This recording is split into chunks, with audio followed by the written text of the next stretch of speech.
చంద్రబాబు నాయుడు గారు అధికారంలో ఉన్నారు అంటే ప్రభుత్వ రంగ సంస్థలంటే ఆయనకి ఇష్టం ఉండదు. వీలైనంత వరకు ప్రైవేట్ పరం చేయడానికి ఆయన మొగ్గు చూపుతూ ఉంటారు అని చెప్పి చాలామంది విమర్శిస్తూ ఉంటారు. దానికి తగ్గ ఆధారాలు కూడా ఆయన గత పాలనా కాలంలో ఏ విధంగా ఉన్నారు అనేటివి ఆధారాలు కూడా చూపెడుతూ ఉంటారు. ఆయన ప్రైవేట్ సంస్థలు, ప్రైవేట్ వాళ్ళకు భూములు ఇవ్వడం ఇట్లాంటి వాటికి అంటే చాలా సరదా చంద్రబాబు సార్. బహుశా విద్యను కూడా అదే కోవలో చూస్తున్నారేమో మనకైతే తెలియదు. కానీ ప్రభుత్వ పాఠశాలలు, ప్రభుత్వ కళాశాలలు ఇవి నిర్వీర్యమయ్యే దిశగా వెళ్తూ ఉన్నాయి అని ప్రతిరోజు మనకు ఆధారాలతో సహా సాక్ష్యాలు కళ్ళ ముందు ప్రత్యక్షమవుతూనే ఉన్నాయి. ఒక్క అడ్మిషన్ కాని పాఠశాలలు ఎన్నో, సంవత్సరానికి అడ్మిషన్లు పడిపోతున్న జూనియర్ కళాశాలలు ఎన్నో, తాజాగా కాలేజీలు ఖాళీ అనే హెడ్డింగ్ చూసిన తర్వాత ప్రభుత్వ పాఠశాలలు, ప్రభుత్వ కాలేజీలలో నిర్వీర్యమైపోయి చివరికి ఆ వ్యవస్థనే లేకుండా మూసేసుకునే పరిస్థితి వస్తే ఇప్పటికే ఆర్థిక అంతరాలు తొలగే విధంగా బహుశా ఏ పాలకుడు ఆలోచించలేరు. చంద్రబాబు గారు ఎప్పటికీ ఆలోచించలేరు. చంద్రబాబు సార్ విధానాలన్నీ కూడా ఆర్థిక అంతరాలు పెరిగే విధంగానే ఉంటాయి. ఉన్నోడు లేనోడికి ఇంత సాయం చేయండి అంటారు. అట్లయితే ఆర్థిక అంతరాలు ఎట్లా పోతాయో మనకు తెలియదు. ప్రభుత్వ విద్య బలోపేతం కాకుండా పేదోడు ధనవంతుడు ఎట్లా అవుతాడో నాకు ఇప్పటికీ అర్థం కాదు. ప్రభుత్వ వైద్యం బలోపేతం కాకుండా పేదోడు ఎట్లా ఎదుగుతాడో నాకు ఇప్పటికీ అర్థం కాదు. ఎందుకంటే వాళ్ళ జీవితం అంతా దానికోసమే పెడతారు, ప్రభుత్వ విద్య, ప్రభుత్వ వైద్యం కోసం. ఇవి రెండు నిర్వీర్యమైపోతే పరిస్థితి ఏంటి?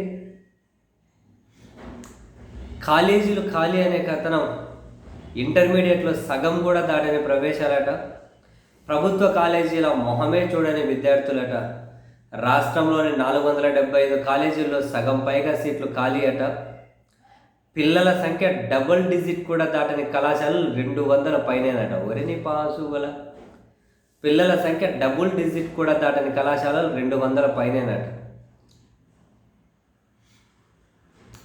కర్నూలు జిల్లా దేవనకొండ జూనియర్ కాలేజీలో పోయిన సంవత్సరం ఇంటర్ మొదటి ఏడాదిలో 160 మంది అంట చేరితే ఈ సంవత్సరం 82 మంది మాత్రమే చేరారట. అంటే ఒక సంవత్సరానికి 78 మంది తగ్గిపోయారు. ఎమ్మిగనూరులో 278 మంది విద్యార్థులు పోయిన సంవత్సరం చేరితే ఈ సంవత్సరం 182 మంది మాత్రమేనట. దాదాపు 96 మంది తగ్గిపోయారు.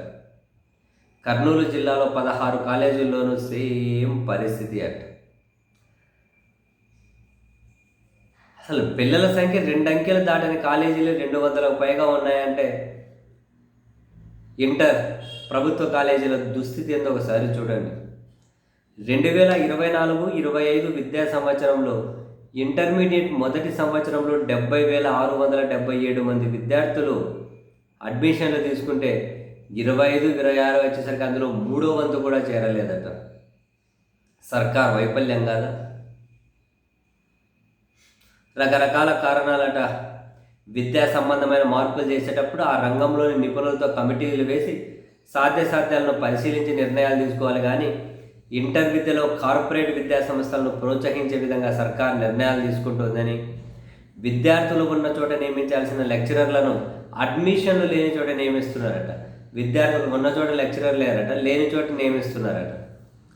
రేషనలైజేషన్ పేరుతో పోస్టులను రద్దు చేసి ప్రభుత్వ కాలేజీలను ఖాళీ చేయిస్తున్నారట. ఎందుకంటే కార్పొరేట్ విద్య బలోపేతం కోసం అట. ఈ విద్యా సంవత్సరం లెక్చరర్ల పేరుతో, అంటే లెక్చరర్ల సర్ప్లస్ అంటే మిగులు పేరుతో 455 పోస్టులను ఆయా కాలేజీలో రద్దు చేశారట. ఆ రద్దు చేసి విద్యార్థులు లేని చోట నియమించారట. మరో 150 మంది లెక్చరర్లను సర్ప్లస్ అంటే మిగులు సర్ప్లై చేసేందుకు ప్రభుత్వం ఫైల్ సిద్ధం చేసిందట. చేయండి, అందరినీ కార్పొరేట్ వైపే మళ్ళించండి.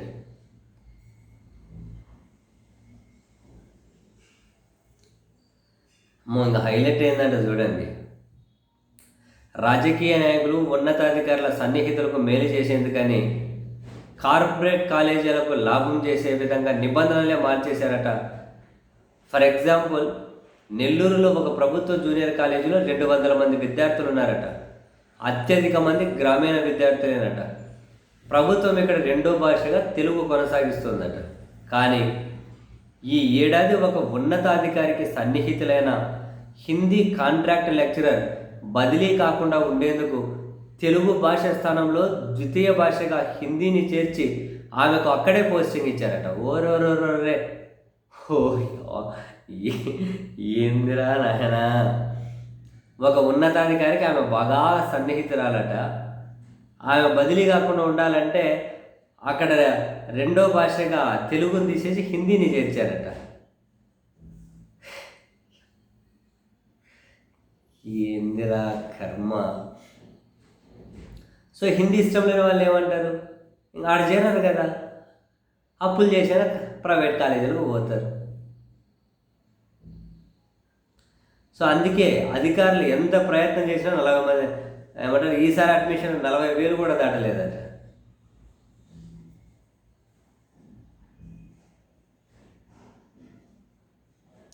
ఒంగోలు నగరంలో 100 మంది విద్యార్థులు కూడా లేని కాలేజీ అట 13 మంది లెక్చరర్లను కేటాయించారట.